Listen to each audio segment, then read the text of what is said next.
maniwala kayo, pag si Sentry ang ano dyan, nag-imbestiga dyan, wipe out yan. Oh. Nako, pagdasal natin na matupad yan, di ba? Ombudsman Sir, ano na ho ang update sa isinampa ninyong reklamong plunder at iba pa laban kina former President Duterte at Senador Bongo noong October? I would like to assume na nagsisimula na yung fact-finding phase nila. And besides, kompleto naman na yung mga dokumentos kinabmit namin. I-validate na lang nila yan sa DPWH, sa COA kung authentic documents yon. Kasi kahit na may certified copies kami, kailangan nilang siguraduhin yon. So, mas mapapabilis yung kanilang pag-imbisiga. Hopefully, by January, umuusad na yung preliminary investigation. Correct. Monday has helped us be much more effective and efficient. Max's group started out as a small... At sa tinaguriang DPWH leaks naman, Sir, as a former legislator, hingin na rin namin ng inyong mga insights. Normal ho ba na magkaroon ng project wishlist ang iba-ibang mga individual sa National Expenditure Program? Alam niyo po, obligasyon ng mga congressman bilang representante ng distrito nila na magtulak sila ng mga proyekto para sa distrito nila. Tama. Kailangan ng eskwelahan dyan sa isang munisipyo, kailangan ng tulay dyan sa isang barangay, sila ang nakakaalam nun. Sila ang magsasubmit nun para itutulak nila. So there is nothing... Grabe, nakita nyo yan sa NEP. Nakita nyo yan? Cheese Escudero. Amy Duterte. Lintik ka mangga. Tuligsa ka ng tuligsa sa kapatid mo, kaya pala tumutuligsa itong si Amy, mga kababayan. Ayan top 2. Top 2 sa DPWH leak Ayan Uy, Amy, uy. Ikaw pala bangag sa project Top 2 ka. Kita nyo, nasa top 2 siya Amy Duterte nasa top 2. Top 1, Cheese Escudero. Di ba? Tapos batikos kayo ng batikos sa Pangulo. Kaya pala ayaw paimbestigahan ang Duterte kasi si Amy top 2. Madadamay siya. Madadamay si Amy. Diba? Matibay po yan Matibay na mga DPWH leaks yan. Mga bilyonaryo at mga kapasidad ang mga kawatan. Hindi yan kaya ng ordinaryong tao kahit magaling. Kaya kailangan natin si Sentry dyan. Diba, Sentry? With such a list, assuming na meron niyang ganyang listahan, ang problema, magkakaroon ng problema sa ganyan kung yung mismong legislator siya yung may kontrata, may kontratista or nangungumisyon siya doon sa mga projects na yon. Ayun. Kagaya ng mga nabanggit. Nangongontrata, kumukomisyon. Diba? Ayan si Senator Sonny Trillanes na po ang nagbibigay ng kaalaman sa atin. Kasi hindi alam ata ng ICI Hindi ko alam kung bobo itong ICI Sorry ICI, tanong ko lang, bobo ba kayo? Nagtatanong lamang po si Birador Picua. Tanga ba kayo? Nagtatanong lang si Birador Picua. Anga-anga ba kayo? Nagtatanong lamang po si Birador Picua. Kasi parang parang hindi nyo alam yung sinasabi ni Senator Trillanes. Di ba mga kababayan? Parang hindi nila alam Parang alam mo yung mga baguhan. Di ba? Ito yung tinatawag na sundalong kanin. Ito yung tinatawag nilang sundalong kanin pero ang dami nang napatunayan. Diba?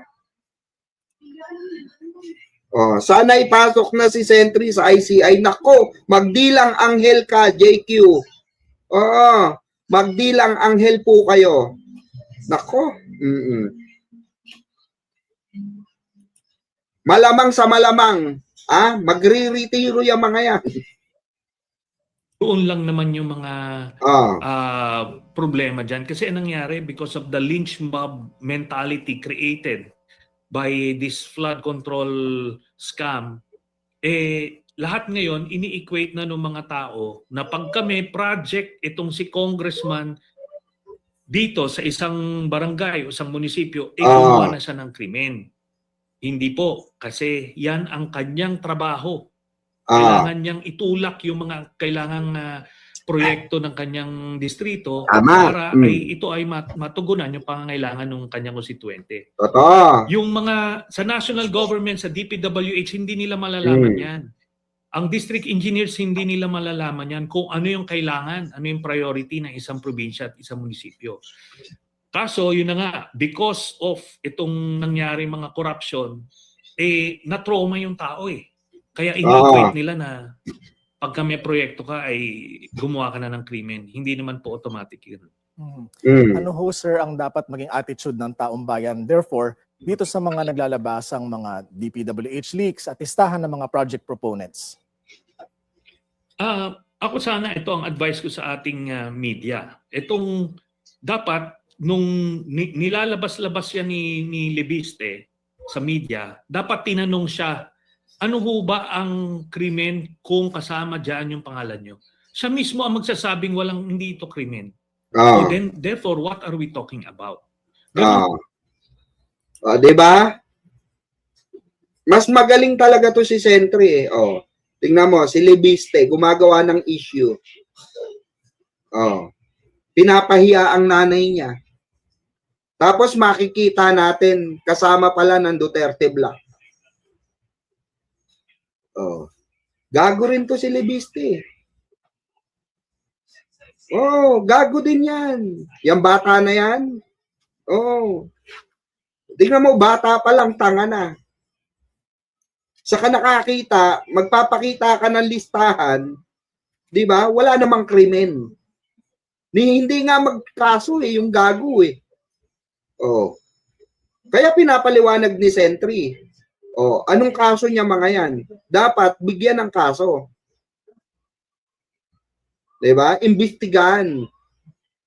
Si Libiste, ang ginawa niya, diba? Namuliti ka. Diba? Huwag ka na umepal, Libiste. Sipuning ka pa. Uy, Libiste! Huwag ka na munang umepal, sipuning ka pa. Sabi nga ni Fernando po, marami ka pang kakainin bigas. Diba?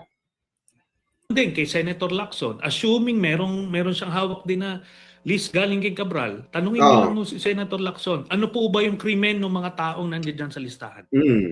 Kasi pag sinabi niyang, hindi, krimen na to na nandito, di dapat filean niya ng kaso. Hindi niya mapafilean ng kaso kasi nga wala namang krimen.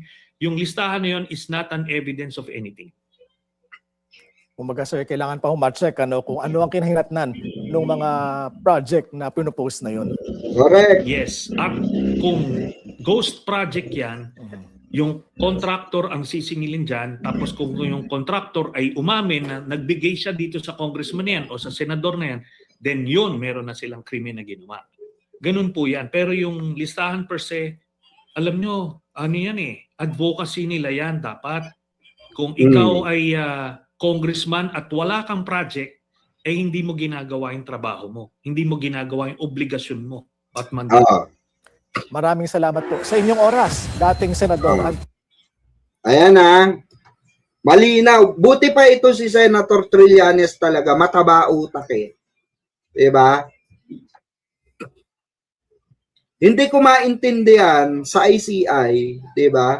At dito, eto, si Libiste rin no? Si Libiste rin masyadong pal ito no? Masyadong anga-anga no?